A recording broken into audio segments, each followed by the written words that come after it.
Company Bharat की पहली fully automated diagnostic lab है जिसका फोकस ग्राहकों को अफोर्डेबल कॉस्ट पर सर्विसेज देना है। इतना ही नहीं, भारत और दूसरे देशों की बात करें तो करीब 2000 शहरों में थायरोकेयर की मौजूदगी भी है। कंपनी के दूसरी तिमाही के नतीजे आए हैं, बेहतर रहे हैं। आय के लिहाज से देखा जाए करीब 20% का इजाफा हुआ है, मुनाफा 29% बढ़ा है। मार्जिन में भी हमें बेहतरी देखने को मिली है और नतीजों के साथ साथ हम कंपनी के अधिग्रहण प्लान और क्षमता विस्तार पर भी बातचीत करेंगे। तमाम मुद्दों पर हमारे साथ बातचीत के लिए थायरोकेयर के एमडी और सीईओ राहुल गुहा जुड़ गए हैं। राहुल, आपका बहुत बहुत स्वागत है हमारी इस बेहद खास पेशकश में। और चलिए तो यहाँ पर हम शुरुआत करते हैं अब आपके टॉप लाइन ग्रोथ की, जिसकी एक्सपेक्टेशन मिड टीन्स 15 to 18% के आसपास है पूरे FY25 की अगर हम बात करें। तो राहुल, यहाँ पर किस तरह की ग्रोथ जो है वो ड्राइव करेगी इसको, और वॉल्यूम और प्राइस के लिहाज से अगर हम समझना चाहें तो किस तरह की ग्रोथ आपको आती हुई दिखाई दे रही है इन टर्म्स ऑफ ट्रिगर्स? नमस्ते जी। एक्चुअली जो हमारा ग्रोथ है पिछले 2 क्वार्टर में उस गाइडेंस से काफ़ी आगे चल रही है। और हमारा जो स्ट्रेटजी है काफ़ी अच्छी से चल रही है, जहां हमारा फ्रेंचाइज एक्सपेंशन पिछले 2 साल में 3 गुना हो चुकी है। इसका मतलब है बहुत सारे जो डायग्नोस्टिक कलेक्शन सेंटर्स है वो थायरोकेयर के साथ जुड़ रहे हैं। थायरोकेयर के ऑटोमेशन, थायरोकेयर के सर्विस लेवल से काफ़ी खुश है। थायरोकेयर हमेशा अफोर्डेबल प्लेयर रहा, तो वो भी एक्चुअली काफी चल रही है अब इस मौके पे। और हमको लग रहा है कि ग्रोथ जारी रहेगी। स्ट्रैटेजी तो बिल्कुल चल रही है। मोस्टली वॉल्यूम ग्रोथ है, थोड़ा बहुत प्राइस है, but mostly volume led growth है। कंपटीशन भी काफी हद तक कम हो गई है। और जब हम टीयर 2 टीयर 3 सिटीज में जाते हैं तो हमको कंपटीशन बहुत कम नजर आती है, और वहाँ थायरोकेयर सबसे ज्यादा प्रेजेंस में है। तो वहाँ हमारा जो स्ट्रैटेजी है काफी अच्छी से चल रही है। और राइट राहुल, अब थोड़ा सा और हम जानना चाहते हैं आपके बाकी तमाम हलचल पर जो बातें सामने आ रही हैं, जैसे कि यहाँ पर क्लिनिकल डायग्नोस्टिक सेंटर बिजनेस जो है विम्टा लैब्स का, वो कंपनी ने एक्वायर किया गया है और एक्विजिशन भी कंप्लीट हो गया है लगभग अक्टूबर तक। अभी बताइएगा इसका जो असर है रेवेन्यूज़ पे, मार्जिन्स में, वित्त वर्ष की दूसरी छमाही में हमें कैसे आते हुए दिखाई देगा, ज़रा समझाएं। हाँ, हम स्टार्टिंग ऑफ द ईयर से काफी एक्विजिशन कर रहे थे। हम शुरू किए थे जैन फेब के टाइम पे थिंक हेल्थ के साथ, जो हमारे लिए ईसीजी एट होम का जो कैपेबिलिटी है वो मिल गया। फिर हमने पोलो लैब्स अक्वायर किया था, जो हमारा पंजाब में जो प्रेजेंस है काफी बढ़ावा दे दिया है। और लास्ट अभी हमने विम्टा अक्वायर किया था, जो एपी तेलंगाना में काफी स्ट्रांग है, और हमको लग रहा है कि हम उस ब्रांड के साथ काफी आगे बढ़ सकते हैं।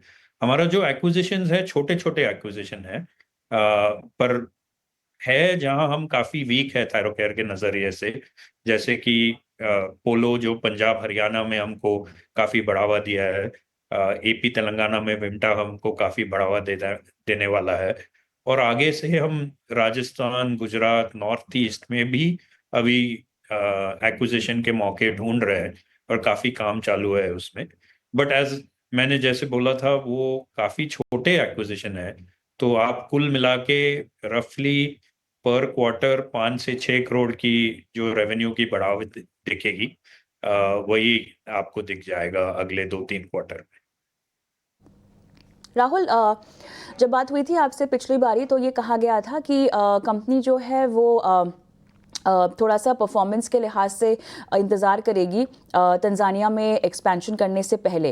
अब ये बताइएगा, अब किस तरह से इंटरनेशनल एक्सपेंशन की ओर आप कदम अपना बढ़ा रहे हैं, और साथ ही परफॉर्मेंस के लिहाज से जो कंपनी ने अपने लिए टारगेट तय किए थे, तो वो क्या टारगेट्स थे और क्या वो इन बाज़ारों से आते हुए अचीव हो रहे हैं? हाँ जी। टांजानिया तो अफ्रीका में हमारा काफी हमको लग रहा है कि स्कोप है हमारे बिजनेस की। तो अफ्रीका हमारा एक स्ट्रेटेजिक प्रायोरिटी है। टांजानिया हमारा पहले कदम है अफ्रीका में। वो हम सोच रहे हैं अभी कि थोड़ा स्टेबलाइज करें, प्रॉफिट मोड पे ले आए, उसके बाद ही हम अफ्रीका में और जोर से जाएंगे। तो टांजानिया में कहना चाहूंगा 6 भी महीने नहीं हुआ है, तो अभी बात करने बहुत अर्ली हो गया है। थोड़ा टाइम दे दीजिए अफ्रीका की स्ट्रैटेजी। अफ्रीका का स्ट्रैटेजी 3 से 5 साल में हमको बेनिफिट देंगे। तो अभी अर्ली डेज है, थोड़ा वेट एंड वॉच है हमारा। बिल्कुल काम जारी है वहाँ पे, पर हमको लग रहा है इंडिया में भी बहुत ज़्यादा अपॉर्चुनिटी है और ये एक्विजिशंस के साथ हमको बहुत आगे बढ़ने की मौका मिल रहा है। तो हमारा फोकस पहले इंडिया है। अफ्रीका आप मान के चलिए थोड़ा लॉन्ग टर्म स्ट्रैटेजी है, 3 से 5 साल में हमको फायदा दिखेगा, बट अभी हम इन्वेस्टमेंट मोड में है। बात हुई कंपनी की परफॉर्मेंस पे, जो हमने गाइडेंस दिए थे स्टार्टिंग ऑफ द ईयर उसके काफी आगे हम निकल चुके हैं। बट अभी जो फेस्टिव सीजन चल रहा है वो हमको पार करना पड़ेगा, फिर हमको क्लैरिटी आ जाएंगे कि हम गाइडेंस के बहुत आगे निकल जाएंगे या गाइडेंस के बराबर होंगे। बट फर्स्ट हाफ अगर आप देखोगे तो हम काफी आगे निकल चुके हैं, जितना हमने परफॉर्मेंस सोचा था उसके काफी आगे निकल चुके हैं। ऑलराइट, चलिए आगे बढ़ते हैं और स्पेसिफिक बाजार मिडिल ईस्ट पर क्या आप विस्तार से बातचीत करना चाहते हैं? अभी हमारा मिडिल ईस्ट का कोई प्रोग्राम नहीं है, हम सोच रहे थे एक्विजिशन करने का, बट अभी हमारा इमीडिएट कोई कॉन्क्रीट प्लान नहीं है मिडिल ईस्ट के लिए। अ, जी, अब जैसे आपने अपने जवाब के शुरुआत में कहा था कि साल की शुरुआत में काफ़ी ज़्यादा यहाँ पर एक्विजिशंस हुए हैं। थोड़ा सा फोकस वीकर सेगमेंट्स पर भी है जहाँ पर एक्विजिशन की थोड़ी जो आपकी अग्रेसिवनेस है वो बढ़ाई गई है। ये बताइएगा कि अब जो एक्विजिशंस पर आपका फोकस है वो किन किन पैरामीटर्स पर होता हुआ दिखाई दे रहा है? कितने यहाँ पर हमें फर्स्ट हाफ FY25 में होते हुए दिखाई दे रहे हैं और आने वाले दूसरी छमाही में हम कितनी और अनाउंसमेंट्स की यहाँ पर उम्मीद कर सकते हैं? लगभग 50 करोड़ के आसपास का जो एक नंबर है वो एक्विजिशंस के लिए साइड में रखा गया है FY25 के लिहाज से। क्या ये टारगेट जस का तस है या इसमें कुछ बदलाव किए गए हैं? राहुल? नहीं, हम उसी रेंज में सोच रहे हैं। हम एक्चुअली बड़े एक्विजिशन तो नहीं करते हैं, बहुत ही सिलेक्टिव है हम एक्विजिशन के बारे में। जैसे मैंने कहा था, राजस्थान, गुजरात, नॉर्थ ईस्ट में हमारा प्रेजेंस अभी भी थोड़ा सा वीक है, तो हम वहीं पे रीजनल चेंज ढूंढ रहे हैं जहाँ हम अगर थायरोकेयर के साथ जुड़ जाएं तो हम उस मार्केट में काफ़ी आगे बढ़े। तो मैं कहना चाहूँगा 50 करोड़ हमने गाइडेंस दिए थे कि हम M&A में करेंगे। मैं मुझे लग रहा है कि उसी रेंज में हम रहेंगे।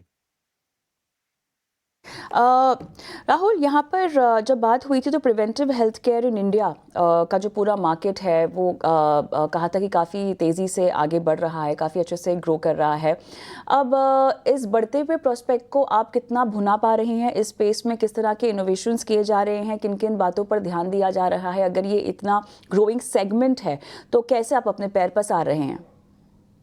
प्रिवेंटिव सेगमेंट में थायरोकेयर तो नंबर 1 है, हमारे सबसे ज्यादा प्रिवेंटिव पैकेजेस है जो आरोग्यम ब्रांड के नीचे है।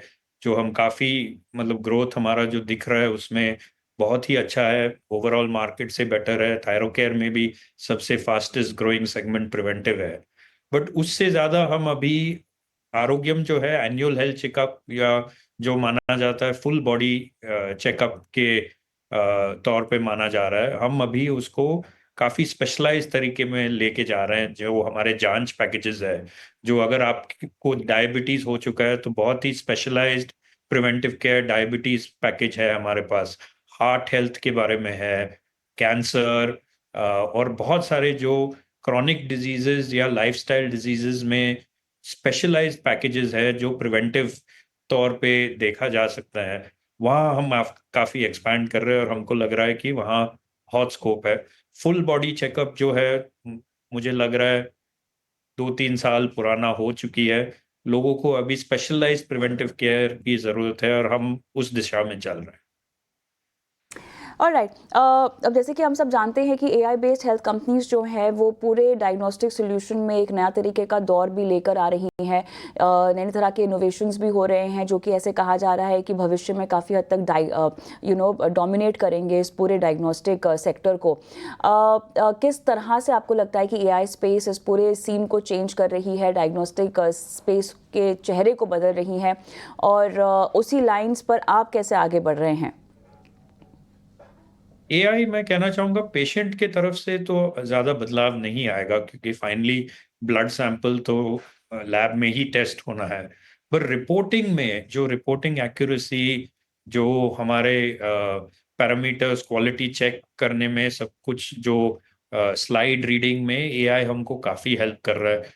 आपने देखा होगा हमने पार्टनरशिप भी किए थे एआई कंपनीज के साथ, जो हमारे रिपोर्टिंग एक्यूरेसी और मशीन कैलिब्रेशन और मशीन एक्यूरेसी में काफ़ी हेल्प हो रहा है।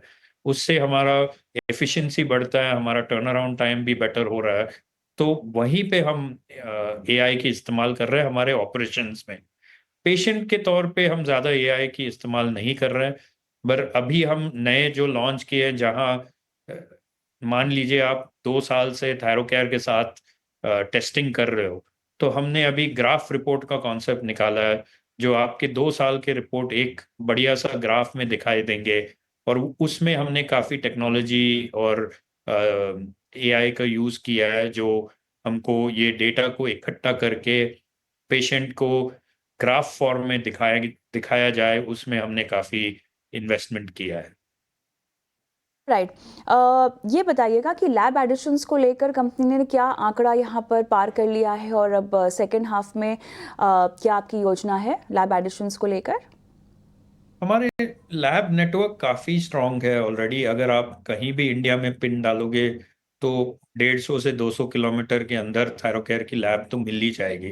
तो एक्चुअली हमारा कोई ज़रूरत नहीं है लैब नेटवर्क को ज़्यादा बढ़ाना। हमारा फोकस है अभी 100% NABL अक्रेडिटेशन पे। मैं चाहता हूँ कि एंड ऑफ द ईयर तक सब थायरोकेयर लैब NABL हो जाए, और अभी 90-95% पे है, बस 5% बाकी है, विच विल जो हमको बनाएंगे इंडिया की ओनली ब्रांडेड लेबोरेटरी चेन, जिसका 100% NABL अक्रेडिटेशन होगी। और ये बहुत इंपॉर्टेंट चीज़ है। अगर आप देखोगे इंडिया में सिर्फ 2% पैथोलॉजी लैब्स के पास NABL अक्रेडिटेशन है। इंडिया में थायरोकेयर पहली कंपनी होंगी जिसकी 100% NABL अक्रेडिटेशन होगी by the end of this financial year. Rahul, बहुत अच्छा लगा आपसे बातचीत करके। आपने समय निकाला, तमाम सवालों के जवाब दिए और दर्शकों का मार्गदर्शन भी किया। धन्यवाद। हम रुकेंगे छोटे से ब्रेक के लिए, लेकिन ब्रेक के उस पार बात करेंगे सनी से, और थायरोकेयर के मैनेजमेंट से क्या कुछ निकल कर आ रहा है, आपके लिए क्या रणनीति होनी चाहिए, सब कुछ ब्रेक के बाद।